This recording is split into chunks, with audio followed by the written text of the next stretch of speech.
Di sebuah desa terpencil yang terletak jauh dari keramaian kota, terdapat sebuah rumah tua yang sudah lama kosong. Rumah tersebut selalu menjadi perbincangan di kalangan warga desa. Mereka sering mendengar suara-suara aneh, terutama pada malam hari. Banyak yang mengatakan bahwa rumah itu dihuni oleh roh penasaran yang belum tenang. Cerita ini dimulai dengan seorang pemuda bernama Raka yang baru saja pindah ke desa tersebut untuk bekerja sebagai guru di sekolah dasar setempat. Raka tidak percaya dengan cerita-cerita horor yang sering didengar orang-orang, dan ia merasa penasaran dengan rumah tua itu. Apalagi rumah itu hanya berjarak beberapa ratus meter dari rumah tempat ia tinggal. Suatu malam, setelah makan malam, Raka memutuskan untuk berjalan-jalan ke rumah tua itu.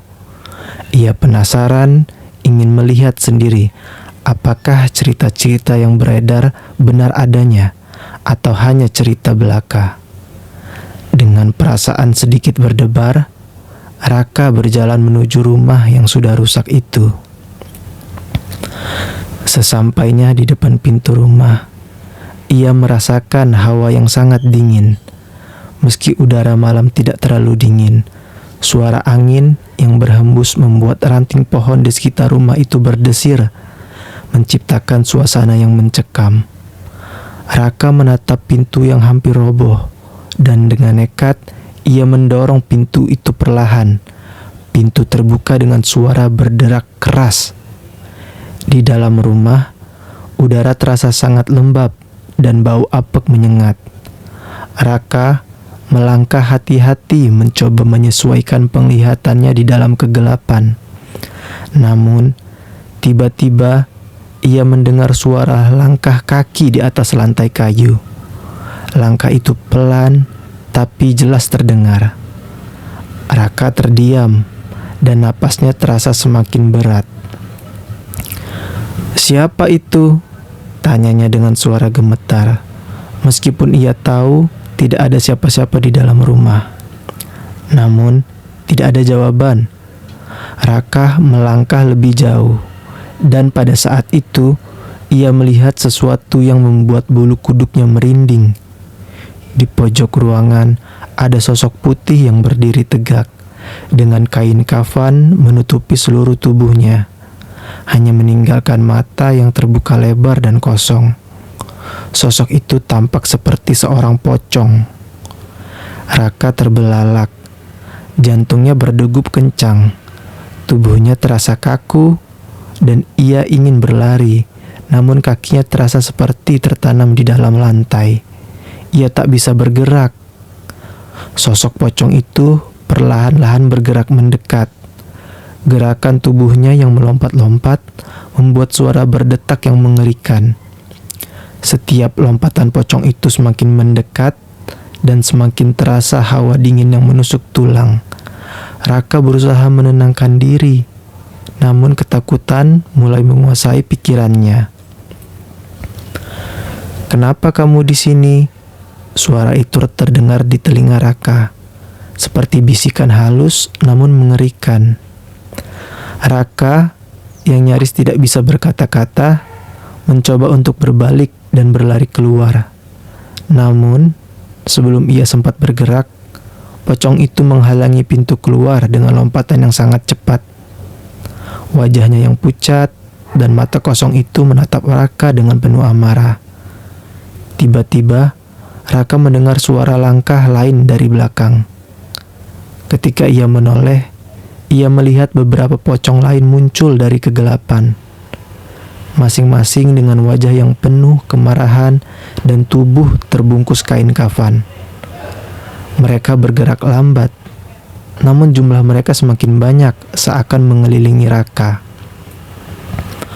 "Pocong-pocong ini, siapa kalian?"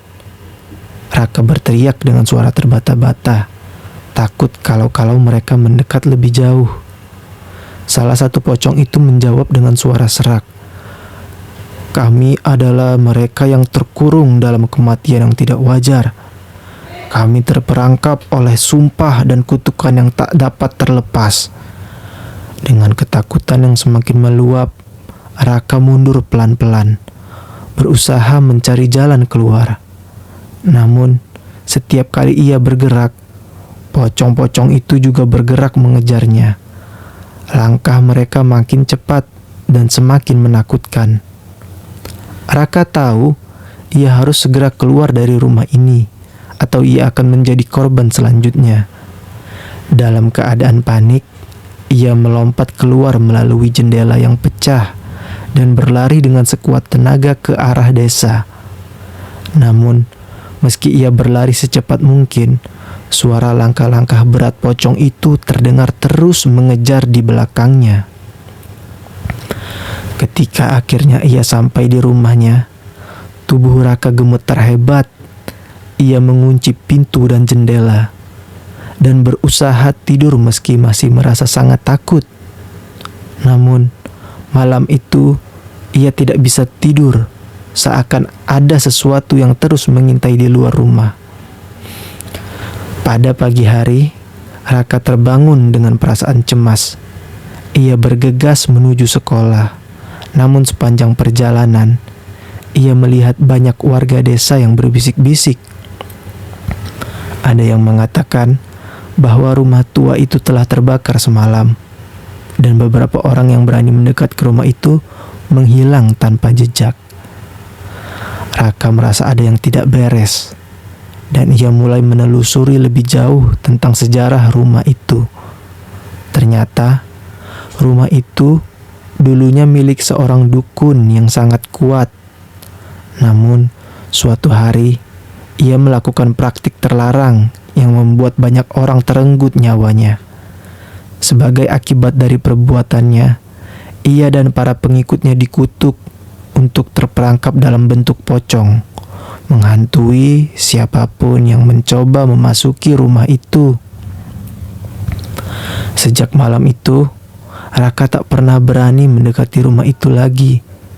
Namun, setiap kali ia melewati desa itu, ia selalu merasakan mata-mata kosong yang mengikutinya, mengingatkan bahwa kutukan itu belum selesai. Jadi, beginilah cerita horor tentang pocong yang menghantui desa terpencil itu, yang tetap menjadi misteri bagi orang-orang yang tidak percaya akan kekuatan tak kasat mata. Jika kalian menikmati cerita ini, jangan lupa like, share, komen, dan subscribe agar kalian tidak ketinggalan kisah seram berikutnya. Ingat, terkadang cerita yang paling menakutkan bukanlah yang kita ceritakan, tapi yang masih menunggu untuk ditemukan. Sampai jumpa di cerita selanjutnya. Tetap aman dan selalu waspada, karena kita tidak pernah tahu siapa atau apa yang mungkin sedang mengintai kita di sudut yang gelap. Terima kasih.